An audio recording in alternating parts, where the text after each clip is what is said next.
रावण को अंतिम शांति प्रस्ताव। राम सेतु निर्माण के बाद समस्त वानर सेना समुद्र को पार करके लंका तक पहुंच जाते हैं। लंका पहुंचने के बाद श्री राम सुग्रीव को आदेश देते हैं कि वह अपने अपने पड़ाव यहां डालें। वानर सैनिक वहां पर अपने अपने तंबू खड़े करने में व्यस्त हो जाते हैं। राम की सेना लंका में प्रवेश कर चुकी है, यह खबर सुनकर लंका के राजा रावण भी आश्चर्य में पड़ जाता है और वह अपने गुप्तचर को श्री राम की सेना में उनके भेद जानने के लिए भेजता है। श्री राम विभीषण जी के साथ मंत्रणा करके युद्ध की रणनीति बना रहे थे, तब रावण के दोनों गुप्तचर, जिनमें एक रावण का खास सैनिक था जिनके नाम सुख और सारन था, वे दोनों भेष बदलकर श्री राम की सेना में उनका दल बल का भेद जानने के लिए घुस जाते हैं। रावण के गुप्तचर सुख और सारन वानर सैनिकों का वेश धारण करके श्री राम की सेना में इधर उधर घूम रहे थे ताकि उनकी पूरी छावनी की व्यूहरचना रचना का भेद जान सके। लेकिन विभीषण उन दोनों को पहचान जाते हैं और उन्हें पकड़कर श्री राम के समक्ष लेकर आते हैं। लक्ष्मण, जामवंत, अंगद और सुग्रीव आदि सभी श्री राम से आग्रह करते हैं कि उन दोनों गुप्तचरों को मृत्युदंड दिया जाए, क्योंकि युद्ध नीति यही कहती है, एक गुप्तचर यदि पकड़ा जाए तो उसके लिए मृत्युदंड का ही विधान है। लेकिन श्री राम रावण के दोनों को गुप्तचरों का छोड़ने का आदेश देते हैं और कहते हैं कि युद्ध में विजय और पराजय केवल गुप्तचरों पर निर्भर नहीं करते, और यदि ऐसा है तो योद्धा का रणकौशल और पराक्रमी होने व्यर्थ है। इसलिए श्री राम दोनों लोग गुप्तचरों को मुक्त करने का आदेश देते हैं। उन दोनों को यह भी कहते हैं कि यदि तुमने हमारी पूरी छावनी का अवलोकन न किया हो तो तुम अभी भी पूरी छावनी का अवलोकन कर सकते हो, बल्कि महाराज विभीषण तुम्हें खुद अवलोकन करवाएंगे। श्री राम के मुख से ऐसे वाक्य सुनकर दोनों गुप्तचर उनके पैरों में गिर जाते हैं और बोलते हैं कि हे कृपा निधान, हम तो मृत्यु के पात्र हैं, लेकिन फिर भी आप हमें मुक्त कर रहे हैं। वाकई में आप जैसा उदार और दयालु शत्रु हमने आज तक नहीं देखा। यह कहकर दोनों गुप्तचर चले जाते हैं। जब यह खबर रावण को पता चलती है तो वह अपने दोनों गुप्तचरों को धिक्कारता है और कहता है कि तुमने अपने प्राणों के भय से आत्मसमर्पण कर दिया। अगले दिन श्री राम की सेना लंका पर चढ़ाई करने के लिए तैयार थी। मर्यादा पुरुषोत्तम श्री राम ने अंतिम बार रावण को अवसर देने का विचार किया, इसलिए उन्होंने एक बार फिर रावण के पास शांति प्रस्ताव भेजने का निश्चय किया।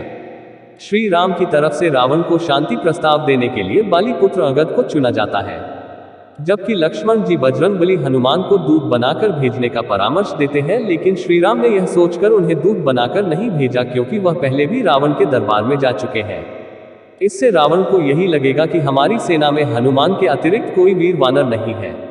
युवराज अंगद को शांति प्रस्ताव लेकर लंका में भेजा जाता है। लंका के द्वार रक्षक अंगद को महाराज रावण के दरबार में ले जाते हैं। रावण के दरबार में अंगद का एक दूत की तरह सम्मान न होने के कारण वह बोलता है, हे रावण, मैं श्री राम का दूत हूँ, इसलिए आपका कर्तव्य था कि मुझे एक दूत की तरह सम्मान देकर मेरे लिए एक आसन की व्यवस्था होनी चाहिए थी, किंतु आपने ऐसा नहीं किया। इसलिए मेरा यह धर्म बनता है कि मैं यहाँ से लौट जाऊं। लेकिन मेरे ऐसा करने से श्री राम प्रभु का संदेश आप तक नहीं पहुंच पाएगा, इसीलिए मैं स्वयं ही अपने लिए एक उचित आसन का प्रबंध करता हूँ। इतना कहकर अंगद अपनी पूंछ से रावण के सिंहासन जितना ऊंचा आसन बना लेता है और इस पर बैठकर बोलता है, हे लंकापति रावण, मैं महाराज बाली का पुत्र अंगद हूँ। मेरे प्रभु श्री राम ने मुझे आपको अंतिम अवसर के रूप में शांति प्रस्ताव सुनाने के लिए भेजा है, अतः श्री राम का संदेश ध्यान से सुने। हे रावण, आप त्रिलोक विजयी, अत्यंत शक्तिशाली, भगवान शिव के परम भक्त और परम ज्ञानी हैं। उसके पश्चात भी आपने जगत में निंदा के योग्य कार्य किया है, जिसमें आपने हमारे स्वामी श्री राम की पत्नी सीता का हरण किया है। श्री राम अपने पत्नी सीता को मुक्त कराने और आपको आपके कर्मों का दंड देने के लिए लंका के द्वार तक आ गए हैं, लेकिन उन्होंने आपको अंतिम बार शांति स्थापित करने का अवसर दिया है। श्री राम का कथन है कि आप उनकी पत्नी सीता को सम्मान सहित उन्हें लौटा दे तो वह बिना युद्ध किए वापस लौट जाएंगे और आपकी लंका नगरी भी विध्वंस होने से बच जाएगी। अंगद के मुंह से शांति प्रस्ताव सुनने के बाद रावण का अहंकार और भी बढ़ जाता है, क्योंकि वह सोचता है कि राम ने मेरे भय के कारण युद्ध से बचने के लिए शांति प्रस्ताव भेजा है। रावण हंसी उड़ाते हुए कहता है कि तुम्हारे राम में मुझसे युद्ध करने की हिम्मत नहीं है, इसलिए उसने तुम्हें दूत बनाकर शांति का प्रस्ताव भेजा है। अगर सच्चा वीर होता तो सबसे पहले मुझ पर आक्रमण करता, इस तरह बार बार दूत भेजकर अपना अपमान नहीं करवाता।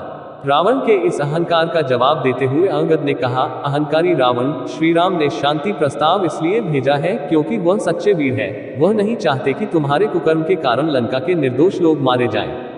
और हाँ, यदि आपको अपनी और अपने योद्धाओं की शक्ति पर इतना ही अभिमान है तो मैं अपना एक पैर आपके दरबार में जमा देता हूँ, और आपके सभी योद्धाओं को चुनौती देता हूँ कि अगर उनमें हिम्मत और साहस है तो वह मेरे पैर को जमीन से हिलाकर दिखाएं।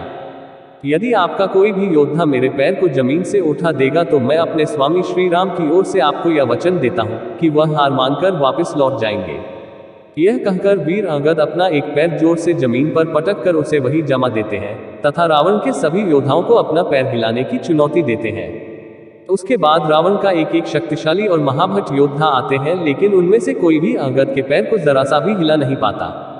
रावण का सबसे प्रिय पुत्र और सबसे पराक्रमी योद्धा इंद्रजीत भी अंगद के पैर को हिला नहीं पाता तो ग्लानि से अपने आसन पर जाकर बैठ जाता है। आखिर में जब रावण यह देखता है कि उसका कोई भी योद्धा अंगद के पैर को हिला नहीं पा रहा तो वह स्वयं जाता है। जब रावण अंगद का पैर उठाने के लिए नीचे झुकता है तो अंगद एकदम से अपना पैर हटा लेता है, जिससे रावण का मुकुट नीचे जमीन पर गिर जाता है।